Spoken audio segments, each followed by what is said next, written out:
കൊച്ചി നെട്ടൂരിൽ +2 വിദ്യാർത്ഥിനി കായലിൽ വീണു. മാലിന്യം കളയാൻ പോയപ്പോൾ കാൽ വഴുതി വീഴുകയായിരുന്നു. തിരച്ചിൽ തുടരുന്നു. വിവരങ്ങളുമായി നിതിൻ പ്രഭാകർ ചേരുന്നു. നിതിൻ, എപ്പോഴായിരുന്നു സംഭവം നടന്നത്? മാത്രമല്ല, തിരച്ചിൽ എങ്ങനെ പുരോഗമിക്കുന്നു? അനുപ്രിയ, ഇന്ന് രാവിലെ 6 മണിയോടുകൂടിയാണ് ഈ ദാരുണ സംഭവം ഉണ്ടായത്. അമ്മയ്ക്കൊപ്പം മാലിന്യം കളയാൻ കായലിലേക്ക് എത്തിയതായിരുന്നു. കാൽ വഴുതി കായലിൽ വീഴുകയായിരുന്നു. അമ്മയുടെ നിലവിളി കേട്ട് ഓടിയെത്തിയ നാട്ടുകാരാണ് ആദ്യം തിരച്ചിലിന് നേതൃത്വം നൽകിയത്. നാട്ടുകാർക്ക് കണ്ടെത്താൻ കഴിഞ്ഞില്ല.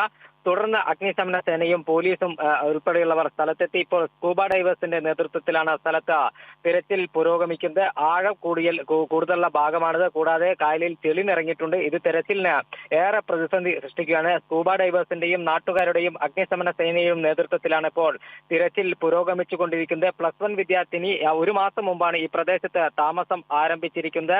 വലിയ തരത്തിൽ നാട്ടുകാരും ഇവിടെ തടിച്ചുകൂടിയിട്ടുണ്ട്. അല്പസമയത്തിനകം തന്നെ ഈ കുട്ടിയെ കണ്ടെത്താൻ കഴിയും എന്നാണ് അഗ്നിശമന സേന നൽകുന്നത്. കാരണം കൂടുതൽ ദൂരേക്ക് ഒഴുകിപ്പോകാനുള്ള ഒരു സാധ്യത ഇല്ല എന്ന് പ്രദേശവാസികളും പറയുന്നുണ്ട്. ഇപ്പോൾ സ്കൂബ ഡൈവേഴ്സിന്റെ നേതൃത്വത്തിലാണ് കായലിന്റെ അടിത്തട്ടിൽ പരിശോധന പുരോഗമിച്ചുകൊണ്ടിരിക്കുന്നത്. അനുപ്രിയ.